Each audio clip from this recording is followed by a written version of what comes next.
Nehawu wants the court to declare that members have absolutely no obligation whatsoever to work in dangerous conditions. It follows this week's deadly fire in the Johannesburg CBD that claimed the lives of 3 firefighters. Nehawu says the building was a disaster waiting to happen. And joining us now in studio is Nehawu Regional Secretary, Gracia Rikhotso. A very good evening to you, Gracia. Thank you so much for joining us and welcome to News at 9. Good evening and welcome. We really feel appreciated to be given an opportunity to join you in studio. Well, it's an absolute pleasure. Now, Nehawu wants to wage a court battle that would prevent workers not to go to work as a result of the unsafe buildings. What's your main point of contention?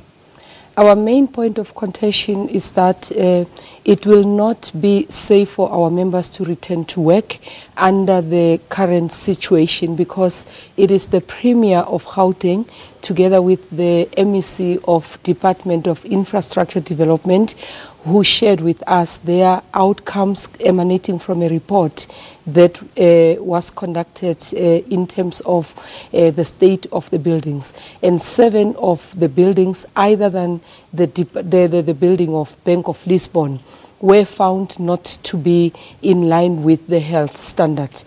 And it is on that note that we made it very clear to the government that we will not be allowing our members to get into those other buildings, because the Bank of Lisbon, it is obviously a foregone conclusion that employees will not be able to access it, given that it has been cordoned off for obvious reasons that they still need to do some investigations. But with the other 7, where we even came to realize that there is an 8th one, which was also declared not to be in good occupational standard in terms of the occupational health and safety, we then had to make it clear that we will not be allowing our workers to actually go into those buildings. And what we had reached an agreement on with them was that they were then going to allow workers what they called special leave for 2 weeks. And the purpose of the 2 weeks is to ensure that they identify alternative accommodation and those workers who might be required because of operational... That applies to all the buildings, right? Which have been declared unsafe. That's correct. Okay. Yes. So what will then happen, we are going to form part of identifying alternative buildings, because we cannot leave it in the hands of government after they have actually failed to ensure that workers work in a conducive environment. Okay. So we took it upon ourselves that whatever identification of buildings, we should form part of that process of ensuring that whichever alternatives that they are going to come up with, our members will actually be safe in order to avoid what actually happened. So have you seen the report declaring the building as uninhabitable or non-compliant to safety regulations? Thank you, Simpiwe. We did have a special multilateral where we were obviously told, because all along we were not aware of a study that was going to be conducted, neither were we aware that the report that was commissioning the investigation in terms of the state of the buildings was available. And that only came to our attention at the special meeting that was called by MEC Mamabolo, where he indicated to us that the report came out on the 27th of August.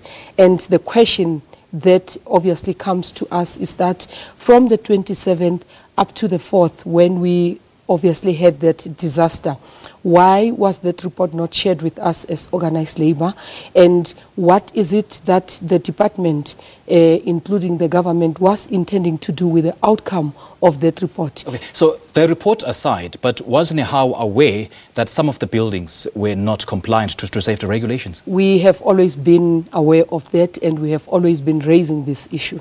But why does it appear then that Nehawu is always reactionary to tragedies like this? I mean, there's a dozen other government buildings in the CBD that had been declared non-compliant to safety regulations, but did Nehawu take action? Did Nehawu stop workers from going to work? Did Nehawu take action and coercing the government to fix those buildings? We definitely did. As we have been indicating in previous engagements and communication through the media, different media platforms, we did indicate that Just as a starter, our shop stewards, 6 of them, were suspended because we raised this issue, and the shop stewards were part of the members' representatives who suffered the victimization in the hands of the department when they raised those concerns regarding the state of the building. We did not leave it at that. Through the multilateral forums, which is where all the unions meet and raise issues that affect workers, we have been raising this issue. And the latest was not this Friday, but the Friday of the 27th, where we demanded reports, because we have also in the past staged marches to the office of the Premier raising this particular issue, including the chamber that sit in the office of the Premier. Deputy Secretary General, thank you so much for your time. We appreciate it. It's a pleasure. That was Nehawu Regional Secretary Gracia Rikhotso.